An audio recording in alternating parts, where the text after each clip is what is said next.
dos, tres, sí.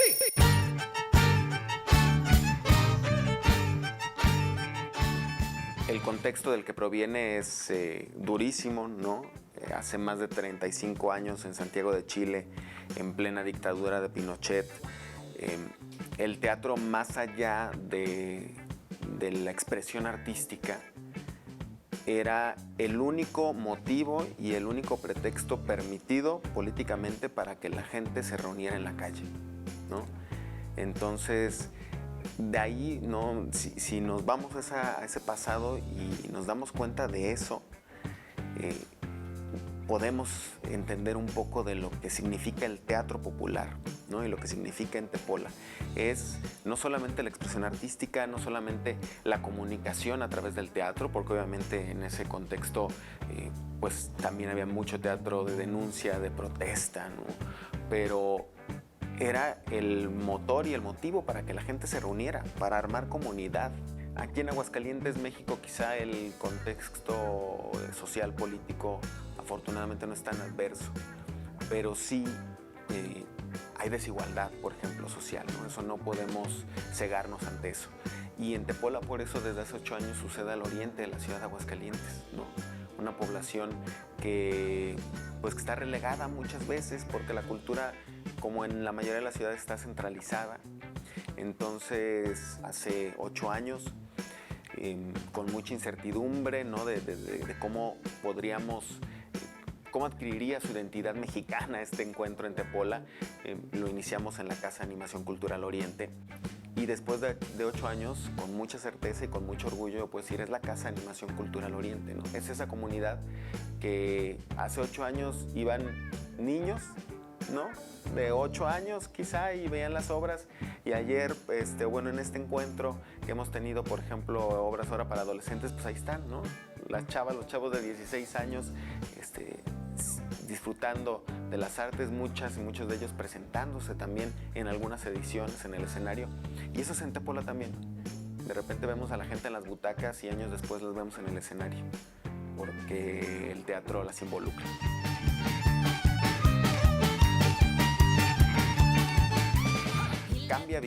Cambia vidas el teatro. Yo a todas las personas que tengo oportunidad de decírselos les digo, tomen un taller de teatro en algún momento de su vida. No importa que no se vayan a dedicar al teatro, no importa que a lo mejor quizá no entiendan todavía de entrada el por qué, ¿no? Dense la oportunidad de probar una clase, un taller de teatro. Te cambia la vida, te ayuda a ser más empático con el otro. El teatro no puede suceder si no tienes empatía con la otra persona que te está acompañando en el escenario o con tu público, ¿no? Yo creo que de ahí también este octavo en Tepola, México, está siendo muy emotivo, porque después de 1 año y medio prácticamente, muchas y muchos de los artistas están encontrándose por primera vez nuevamente con los ojos del público, ¿no? Y esa empatía es lo que hace posible la energía del teatro, ¿no? Entonces, en Tepola ha sucedido, por ejemplo, en los cerezos, ¿no? Ha sucedido en las prisiones, en las cárceles, tanto llevándoles teatro como llevando público para que vea el trabajo de estas personas, ¿no? Que muchos talleres también se desarrollan ahí dentro, hay varios programas artísticos y es impresionante. Yo, cuando tuve la oportunidad de ir a Chile, nos llevaron a una prisión ahí en Santiago y estábamos en un ejercicio donde subíamos una silla, ¿no? Y tenemos que gritar una palabra. Y se sube una persona y me conmueve siempre recordarlo, se sube una persona ahí y tenemos que decir qué es el teatro, ¿no? En una palabra. Y esa persona se sube ahí a la silla y con todas sus fuerzas grita, el teatro es libertad, ¿no?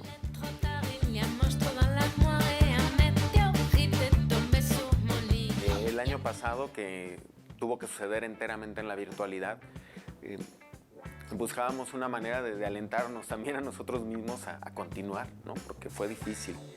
Y entonces pusimos como este segundo título, ¿no? Nombre del encuentro, que era Rompiendo Fronteras. Y lo logramos, ¿no? Era impresionante también darse cuenta cómo a través de las plataformas virtuales y de una videollamada se lograba esta conexión de empatía, ¿no? Porque muchos de los trabajos se dieron en vivo ¿no? Algunos eran pregrabados, pero muchos se dieron en vivo, y también con toda la adversidad que eso significa, ¿no? Y ahora, pues las circunstancias han cambiado, pero siguen siendo difíciles para muchos y para muchos.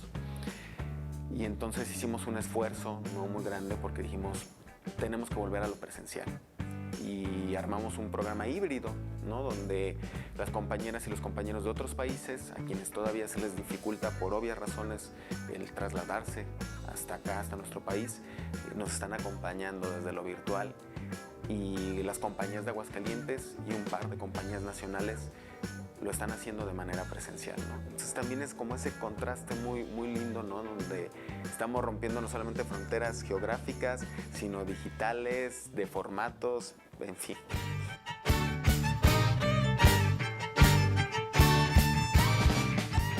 Sigue siendo una cuestión muy importante y una encomienda, una labor muy fuerte, lo de la construcción de públicos, ¿no? Las y los artistas, las y los creadores escénicos, teatreras, teatreros, no solamente crean, no solamente se preparan un montaje y se presentan una función. Al menos aquí en Aguascalientes tienen que hacer la labor de construir públicos, ¿no? Muchas veces son ellos mismos los que van y están vendiendo los boletos, cuando el aparato de la industria cultural pues debería funcionar de otras maneras, ¿no? Aquí todavía no sucede así. Creo que tiene que ver con una cuestión de reconocimiento, ¿no? Yo quisiera, en esta pandemia, nos dimos cuenta de la importancia que tiene el arte para el ser humano, de cuánto nos salvó, de cuánto nos acompañó. Gente que tuvo que aislarse en completa soledad en sus casas y su única compañía era un libro, una película, un disco. Y entonces nos dimos cuenta de la importancia que tiene. Entonces tenemos que lograr despertar esa conciencia, que creo que ya se generó de alguna manera en la pandemia, entonces no olvidarla, ¿no?, y proyectarla. ¿Qué tan importante fue para ti el arte en esta pandemia? ¿Qué tan importante está siendo?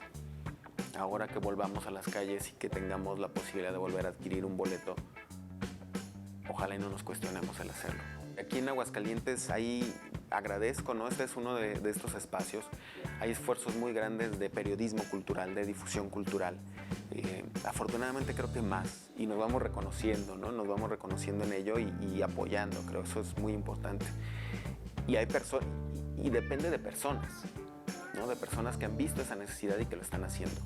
Lo importante es que los medios, ¿no?, las instituciones, los aparatos empresariales se den cuenta de la inversión, o sea, es una inversión, no es un gasto difundir la cultura, ¿no?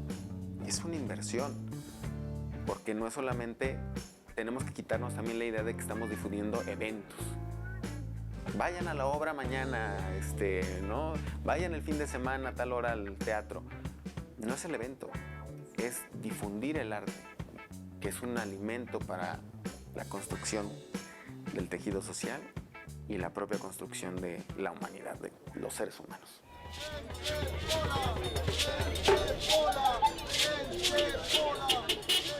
Acérquense al Encuentro de Teatro Popular Latinoamericano, en Tepola, México, ¿no? Está sucediendo este año su 8ª edición y seguirá sucediendo, ¿no?, aquí en Aguascalientes, en Santiago de Chile y más allá de las fronteras. Acérquense a Tepola, búsquenlo en las redes sociales, independientemente de que ojalá nos puedan acompañar en las funciones de este año o no, pero en el momento que se den la oportunidad de acercarse a Tepola, les va a cambiar la vida. Tengo toda la certeza.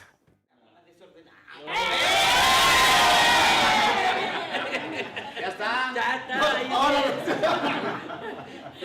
Muchas gracias, Carlos.